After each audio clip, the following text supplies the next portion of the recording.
ಅಹಂಕಾರ ಮತ್ತು ತಪ್ಪು ತಿಳುವಳಿಕೆಗಳ ಮಧ್ಯೆ ಮುರಿದು ಬೀಳುವ ಹಂತ ತಲುಪಿರುವಂತಹ ಸಂಬಂಧಗಳನ್ನು ಕೇವಲ ಒಂದು ಸಣ್ಣ ಗುಣ ಹೇಗೆ ಮರುಜೋಡಣೆ ಮಾಡಬಲ್ಲದು ಎಂಬುದಕ್ಕೆ ದೆಹಲಿಯ ಕೌಟುಂಬಿಕ ನ್ಯಾಯಾಲಯದಲ್ಲಿ ನಡೆದಂತಹ ಈ ಅಪರೂಪದ ಘಟನೆಯೇ ಸಾಕ್ಷಿ. 2020ರಿಂದ ಗಂಡ ಹೆಂಡತಿ ಇಬ್ಬರ ನಡುವೆ ತೀವ್ರ ಕಾನೂನು ಹೋರಾಟ ನಡೀತಿತ್ತು. ಇದನ್ನ ಕಂಡು ಆಕೆ ತಂದೆ ಒತ್ತಡಕ್ಕೆ ಒಳಗಾಗಿ ಐಸಿಯು ಸೇರಿದ್ರು.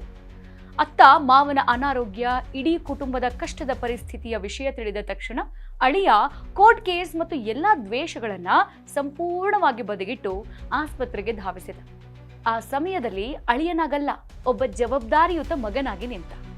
ಕೋರ್ಟಿನಲ್ಲಿ ಎದುರಾಳಿಯಾಗಿದ್ದ ವ್ಯಕ್ತಿ ಆಸ್ಪತ್ರೆಯಲ್ಲಿ ತಮ್ಮ ಪಾಲಿನ ದೇವದೂತನಂತೆ ಮಗನಾಗಿ ನಿಂತಿದ್ದನ್ನ ಕಂಡು ಹುಡುಗಿ ಕಣ್ಣುಗಳು ತೇವವಾದವು.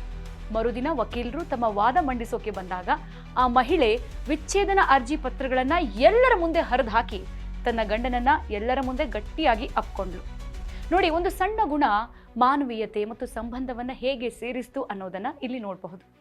ಇದು ಫೋಕಸ್ ಡಿಜಿಟಲ್ ಕಂಟೆಂಟ್. ನಾನು ವಿದ್ಯಾ.